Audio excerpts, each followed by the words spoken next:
Luckily, being on the forms committee, I was like, hey, CEO, fix this now. It was over on a weekend because she was filling in a name and was filling in the same box over here. Yeah. And the wrong name. Mm-hmm. Yes. And we've seen that many times. Yeah. Shannon, you've had a lot of experience with that over the years because we'll send stuff out. And then people will send me a text or something and say, hey, why am I the seller? I'm the buyer here. Or it's blank. Or it's blanked. And I'm like, you know what? We filled that out. We sat down together and went through it.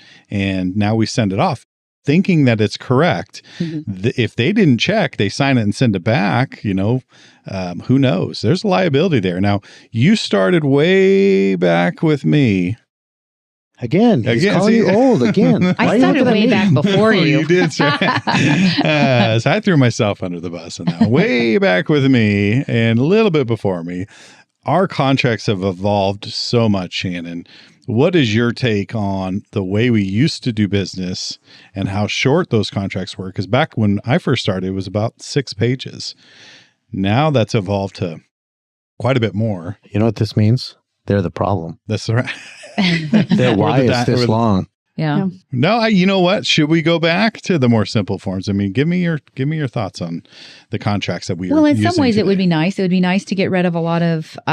I really like the idea of having a customized purchase agreement because one of the problems is you get into a purchase agreement with your customer and you're saying this doesn't apply, this doesn't apply, this doesn't apply to you, this doesn't apply to you, and that just seems messy. To me, I don't like that.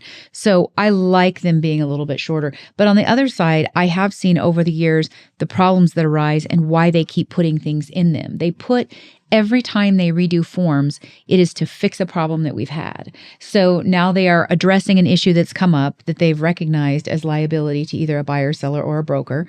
And they've decided that they're going to fix it with this new change. So it is a double-edged sword. It would be nice to bring it back down to a shorter version. But also everything's there for a reason. Every single thing is there for a reason. So I'd like to see them a little bit shorter. I mean, when you're talking about a 20-page agreement between a buyer and seller, that's a lot. And a lot of it sometimes doesn't even pertain to either of them. I don't mind the purchase agreement. I don't mind the listing agreement being a little bit longer. But why do we need 8 to 12 plus forms that we're giving people to? The information forms. The information forms. Yeah. If we should be able to give people a website list of all of them, which I know we can, but it's not easy. If you say, here's all the forms, if you'd like to go through anything, go ahead. We have done that. That's but then I out. think it's like, but then you're not giving it to them. It's like at some point you are buying the most expensive purchase you're ever going to buy in your house. You should probably do a little bit of your own research. There has to be some personal responsibility for learning it might be important to you. Yeah. And it's maybe one thing if we can say, you have a septic, you're going to want to read these, read these forms. Yeah. But I'm like, or water disclosures or something like that. Like something that's actually going to affect their every single day. We'll send over the covenants, of course, that kind of stuff. But I'm like, what are we? Well, one of the conversations that we've started this year is we have redundancies in a lot of these forms, like broker duties is at the beginning of a lot of our forms. Anything that's an agreement between us and our customer, there's broker duties at the front of it. We should have that just once throughout the contract that you have to sign that. But then you send over you have your buyer broker agreement has it, purchase agreement has it. We've already disclosed this stuff. So we're trying to get rid of that. And then when we're going into a contract, the intent of this document right here is to tell them this. We already tell them this over here.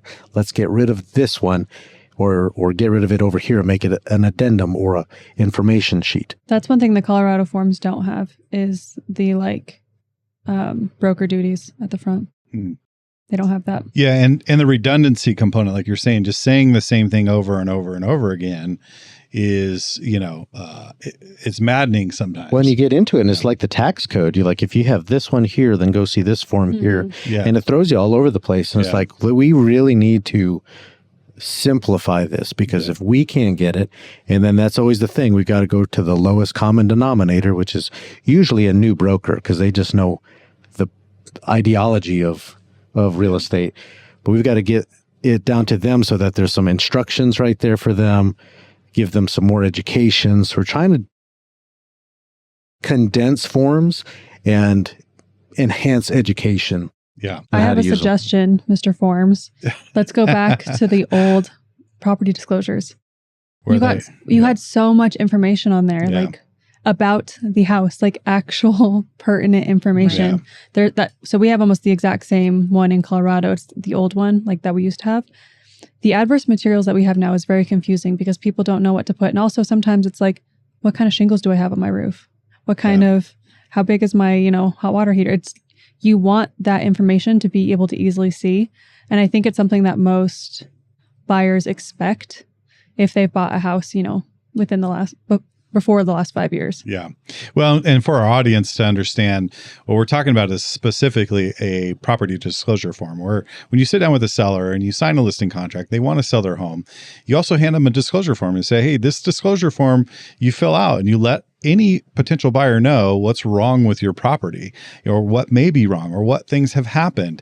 And what you're saying, Aspen, is the forms we used to be very detailed. You had to fill them out. In fact, when we saw blank forms, it was just a huge red flag because that meant that the seller just refused to fill them out or didn't know anything about the property. Nowadays, our forms say, do you know of anything wrong? No. Mm-hmm. How about anything wrong with this? No. And so primarily now those forms are blank. So they're not really we went true from property disclosures, which was disclosing not just negative things, but also just things you would want to know about the house, to now adverse materials. But a lot of it's kind of confusing for people. And some of them say, has there ever been an issue? Is there an issue currently? And people are like, it's just overwhelming for people. Well, the previous form used to force our hand on, people would say, well, do I need to say something about that? And I would always say my pat answer would be like, if you're questioning it, say it. If you are concerned about it, say it. If you would want to know this as a buyer, say it. You need to disclose it. And that was it pressed that conversation. So you'd have to have that conversation. Now, also when dates were installed. Yeah. So you know when your hot water heater was installed or the roof was replaced or anything like that. Well, that's why I tried to, when I was president a couple of years ago, to try to get that utility form. I love that form. I don't know how many people are using it, but it gives you a little bit. You can hand it to the buyer and say, when you buy, call these people and set up your utilities. Yeah. It's like a cheat sheet. Yeah. Very helpful form. Yeah, it is a good form because that's the kind of information that was on the old property disclosure forms that people want. Who do I call to switch over my ditch? Yeah. It's just stuff that's kind of getting missed. Yeah. I would say that is probably, aside from like the quantity of forms that we have that we give to people, it's probably too many to be giving to people. The property disclosure is the only form I actually have.